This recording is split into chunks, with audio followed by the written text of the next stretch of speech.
The last time I saw River, he was standing in my rearview mirror, hat tipped low against the sun, and I told myself I wouldn't miss him. Turns out I've been lying to myself for 3 years.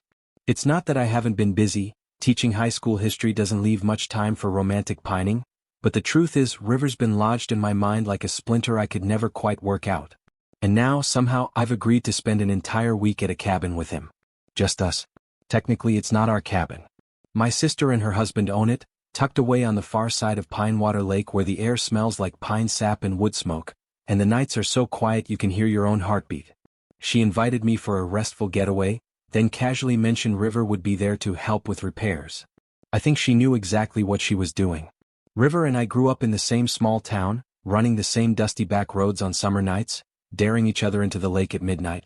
He was always the one with a slow grin and an impossible amount of patience, like he had all the time in the world to wait for people to figure themselves out. I never gave him the chance to wait for me. The drive up takes 5 hours, winding through gold-streaked hills until the forest swallows the road. The cabin appears like something out of an old photograph, weathered logs, a wraparound porch and the lake stretching silver behind it. And leaning against the railing is River, looking exactly the same but somehow sharper, like time has drawn him in darker lines. His jeans are scuffed, boots dusty, and that damn hat, always tilted just enough to shadow his eyes, hasn't changed. "Figured you'd get lost," he says, his voice low, lazy, like he's got no doubt I'd eventually make it here. "Almost did," I answer, stepping out of the truck, trying to ignore the way my pulse hitches when his gaze catches mine. He doesn't move right away. Just watches me, hands in his pockets, like he's searching for something he used to know. And then, with that slow, familiar smile, he takes my bag from me without asking. I tell myself it's just polite. But the warmth where his fingers brushed mine says otherwise. River moves through the cabin like he owns it, or maybe it's just that he belongs here in a way I never quite could. He sets my bag by the couch and nods toward the kitchen. "Coffee's on. Unless you're still doing that fancy oat milk thing." I roll my eyes. It was almond milk. And it was one time. He grins, and suddenly I'm 20 again, leaning against the tailgate of his truck while he teases me about the city habits I picked up in college. That's the thing about River, he remembers everything. Every dumb bet, every late-night conversation, every song we sang off-key on the back roads. We met in 6th grade when I was the new kid and he was the one who quietly slid over on the bus to make room. By high school we were inseparable, the kind of friends who could spend hours saying nothing and still feel like we'd had the best conversation. He was steady in a way I never was, content to fish by the lake for hours while I paced the shore, restless and loud. But somewhere along the way I started noticing things I didn't know how to name. The way his laugh could pull me out of any mood. How, when his arm brushed mine, I'd lose track of whatever story I was telling. And then I left for college, convinced I needed distance to figure myself out. Now, years later, here we are again, alone in a cabin, the air thick with all the things we never said. I follow him into the kitchen, where the scent of coffee mingles with the wood smoke drifting in from the fireplace. The mug he hands me is chipped on the rim just like the one he used to keep in his truck. "Thought you'd appreciate the nostalgia," he says, smirking. "You kept this thing?" "Some things are worth keeping," he says simply, and I'm not sure if we're still talking about the mug. We fall into easy chatter as the day stretches on. Him telling me about the horses he's been training, me rambling about my students. He laughs when I admit I once spent an entire lesson accidentally teaching the wrong chapter. "Still distracted, huh?" he says, eyes catching mine in a way that makes me forget what I was about to say. By late afternoon, the sky has gone from pale blue to a heavy, pewter gray. I'm sitting on the porch with a book when River steps out, glancing up at the clouds. "Storm's rolling in," he says. "We'd better make sure the shed's locked before it hits." The shed's at the edge of the property, half hidden by trees. We barely make it halfway before the first crack of thunder shakes the air. Rain follows fast, cold and relentless, soaking us before we can turn back. By the time we reach the shed, we're both laughing, half from the sprint, half from the absurdity of it. "Great start to the week," I say, pushing wet hair out of my face. River's standing close, closer than necessary in the small shelter of the shed's doorway. "Could be worse," he says, voice low. "At least you're not out here alone." For a moment, neither of us moves. I'm aware of everything, the rain drumming against the tin roof, the steam rising from our clothes, the warmth radiating off him in the chill. His gaze flicks down briefly like he's about to say something else, but instead he clears his throat and steps back. When the rain finally lets up enough for us to run back to the cabin, we find that the roof over the guest room bed is leaking, a slow but steady drip landing right on the pillow. My sister's idea of a restful getaway suddenly comes with a new twist.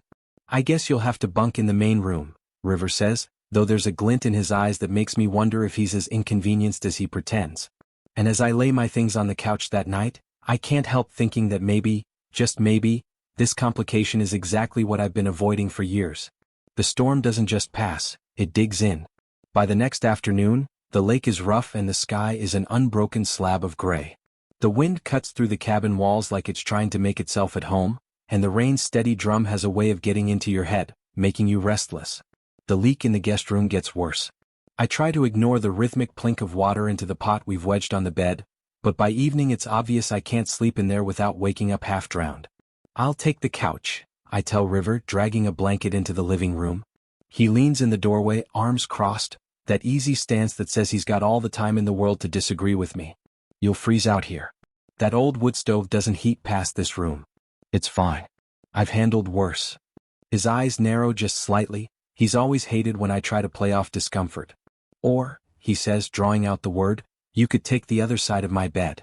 It's plenty big. My brain short-circuits for half a second. That's not necessary. It's practical. He shrugs.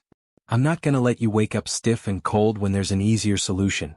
I should say no. I want to say no. But practicality is hard to argue against, and the stubborn set of his jaw tells me he's not dropping it. Which is how I end up in his room that night, the rain pounding on the roof like it's in on the joke.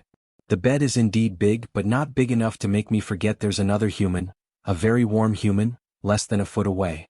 I keep my eyes on the ceiling, listening to his slow, even breathing. He shifts slightly, the blanket rustling, and my shoulder brushes his arm. You're tense, he murmurs in the dark. I'm fine. Liar. His voice is soft, almost amused. You used to talk when you couldn't sleep. The memories rush back.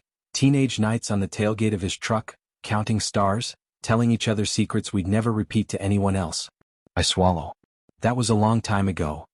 He's quiet for a moment, then, doesn't feel that long to me. The heat in my chest has nothing to do with the blankets. I want to roll over, close the distance, say all the things I've swallowed for years. But fear is a stubborn anchor. Fear of changing everything, fear of finding out I've been reading something into this that was never there. At some point, I drift into a fitful sleep, only to wake to the wind howling harder. The power's gone out, plunging the cabin into thick, velvety darkness. River stirs, muttering something about checking the generator. I'll go with you, I say automatically. The wind outside is sharp enough to sting. We hunch our shoulders against it, flashlights cutting narrow beams through the rain. The generator shed is barely 10 yards away, but it feels longer. The mud's slick, and when I nearly lose my footing, River's hand catches my elbow, steady and warm. Careful, he says, his voice carrying just enough over the storm. Inside the shed, it's cramped, barely room for the both of us to stand side by side while he works on the stubborn generator. I hand him tools when he asks, our shoulders brushing more often than they need to. Each touch leaves a little spark in its wake. There, he says finally, the low rumble of his voice mingling with the faint hum as the generator kicks back to life. He turns, and in the narrow space, we're closer than we've been in years. The flashlight between us throws strange shadows across his face, shadows that make him look older, sharper, and somehow softer all at once. I should move. Say something practical. Instead, I just stand there, caught in the moment. His eyes meet mine, searching, like he's looking for an answer to a question he's been carrying a long time. Then he brushes past me to open the shed door, his arm grazing my side. It's nothing, just a casual move in a tight space, but my heart doesn't get the memo. Back inside the cabin, the lights flicker weakly back on, and River tosses me a towel. His hair's damp, dark strands curling against his forehead, and there's something about the way he looks at me, like the storm isn't outside anymore, it's right here between us, that makes it hard to breathe. You good? He asks, voice casual but eyes too focused. Yeah, I manage. He studies me for a second longer, then nods. Get warm. I'll make cocoa. That night, back in the bed, the air feels different. Warmer. Charge. I stay on my side, but every time I shift, I feel the dip of the mattress where he is. At one point, I swear his hand brushes mine beneath the blankets, a light, almost accidental touch. He doesn't pull away. And lying there in the dark, listening to the rain, I wonder if maybe neither of us wants to. The storm finally breaks sometime around dawn, but it leaves behind a sky the color of wet slate and an air so heavy it feels like the cabin walls are holding their breath. I'm awake before River, lying still on my side, staring at the faint light filtering through the curtains. I can hear his breathing, slow, steady, and the occasional shift of the blankets as he moves in sleep. I should get up. Make coffee. Pretend this week is nothing more than an awkwardly cozy reunion. But the truth is, my body is a traitor. It doesn't want to move from this warm space that smells faintly of cedar and him. When River finally stirs, he stretches like a cat, one arm sliding across the bed in my direction before he realizes how close I am. His eyes open, hazy with sleep, and for a second he just looks at me. No smirk, no teasing, just that deep, unguarded gaze I've tried so hard not to remember. "Mornin'," he says, voice still rough. "Morning," I echo, my throat a little too tight. We move through the morning like nothing happened. Coffee, breakfast, a brief argument about whether the generator will hold through another storm, but it's all laced with something sharper. Every brush of his hand when he passes me the salt. Every glance that lasts half a second too long. By midday the sky clears enough for us to check the dock. The lake's still restless, waves slapping against the wood, but River wants to see if the boat held up. I follow him down the worn path, watching the way the sunlight catches in the damp strands of his hair. The dock creaks under our weight, the boards slick. He kneels to check the ropes and I squat beside him, more to be near than out of any actual help. His arm brushes mine as he works, and it's like the night before all over again, this low, steady hum of wanting. "You're quiet," he says without looking up. "I'm thinking. Dangerous habit." I half a laugh. "You'd know." That earns me a sideways glance, the corner of his mouth tugging just slightly. Then his expression softens and he stands, wiping his hands on his jeans. "What are you thinking about?" The easy answer, the weather, the leak, my sister's terrible planning, hovers on my tongue. But I'm so damn tired of the easy answers. "You," I say before I can stop myself. The word hangs there heavier than it should be. River's brows lift, but he doesn't move away. "Me?" I swallow, my heart thudding loud enough I'm sure he can hear it. "Yeah. How it's been years since we talked like this. How it feels like nothing's changed and everything has at the same time. How I'm not sure what to do with that." For a long beat, he just studies me, his face unreadable. "I've been wondering when you were gonna say something," he says finally. "That throws me." "Say what?" "That you left." His tone isn't accusing, it's quiet, almost careful. "One day you were here and the next you weren't. And you didn't say why." I look out at the water because looking at him is too much. I didn't know how to. My voice catches and I force the words out. I was starting to feel things I didn't understand. About you. And I thought putting distance between us would help. Did it? His voice is soft, but there's something under it, something that makes my stomach flip. No, the truth tastes bitter and freeing all at once. If anything, it made it worse. River exhales slowly, like he's been holding something in just as long as I have. "You think I didn't notice? The way you looked at me sometimes? Hell, the way I looked at you. That makes me look at him." His eyes are steady, but there's a rawness there that knocks the air out of me. My voice comes out hoarse. "You felt it too?" "Still do," he says simply.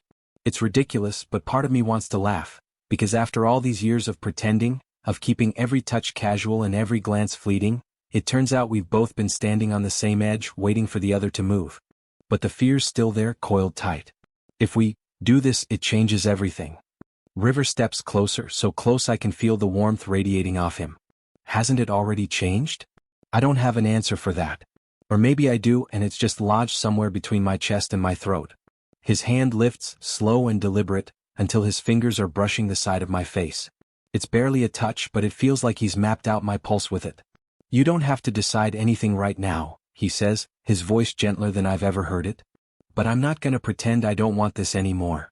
The air between us feels electric. My hands find his forearms without me telling them to, gripping just enough to keep me grounded. "Then maybe we stop pretending," I say. There's a beat, a long, suspended second where neither of us moves, like we're giving the world a chance to catch up. Then he leans in, slow enough I could pull back if I wanted. I don't. The first brush of his lips is tentative, testing, but the moment I respond, it shifts, deepens, like we've both been holding back for years and the dam's finally broken.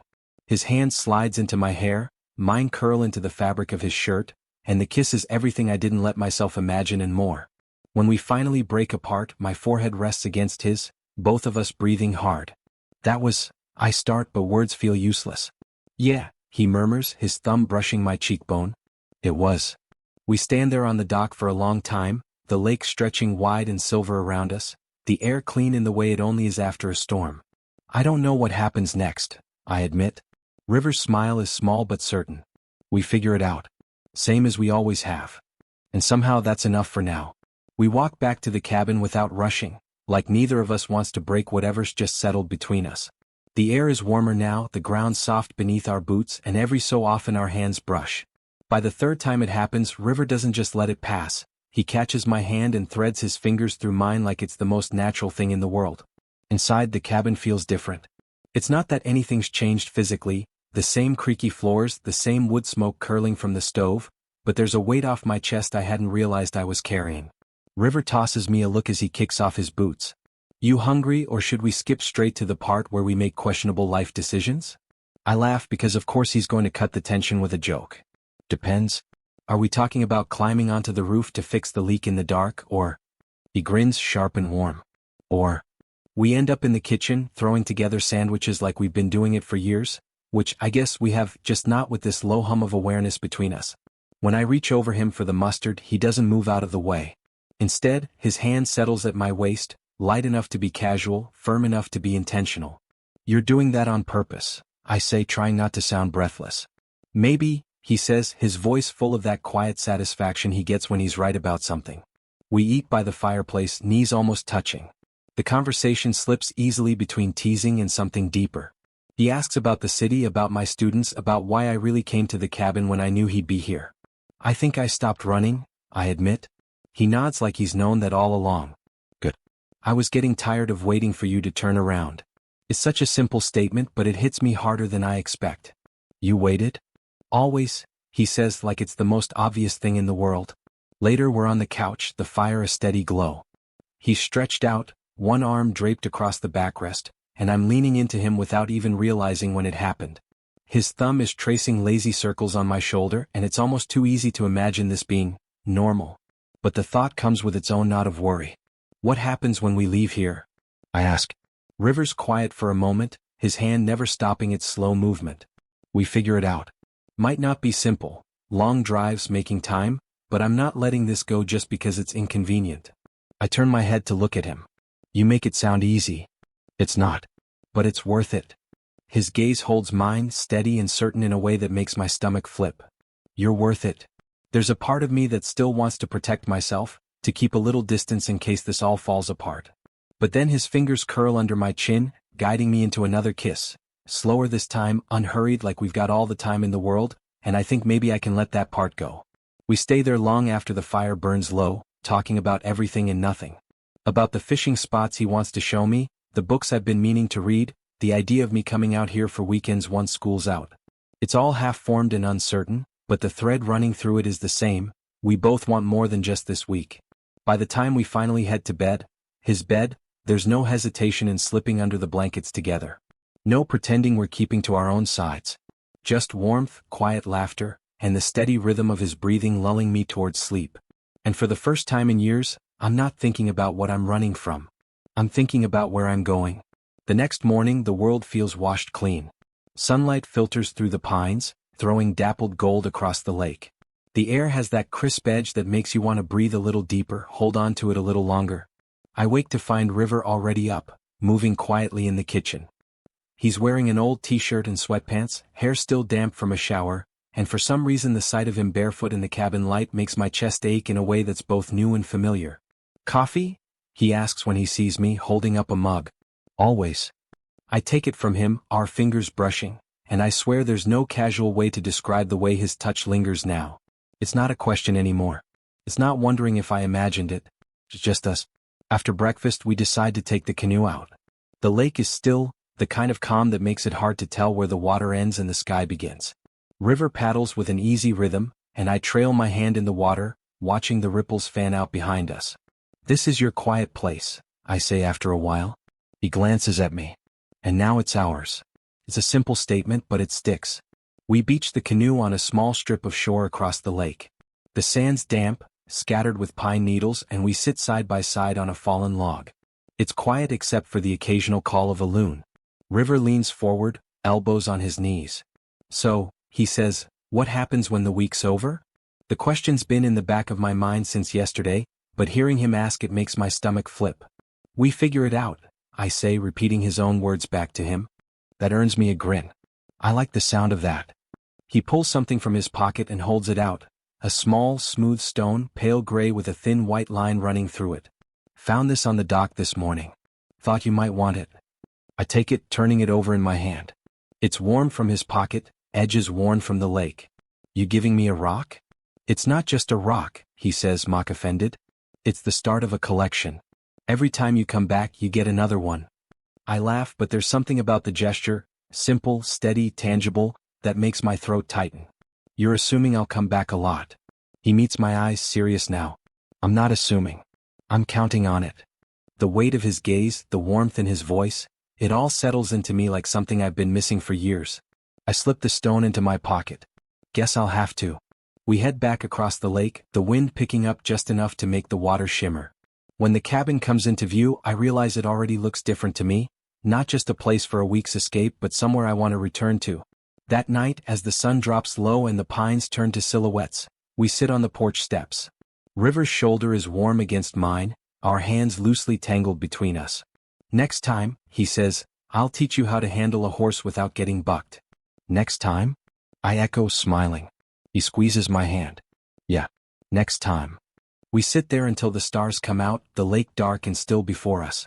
And for the first time in a long while, I'm not thinking about how long this will last or what could go wrong.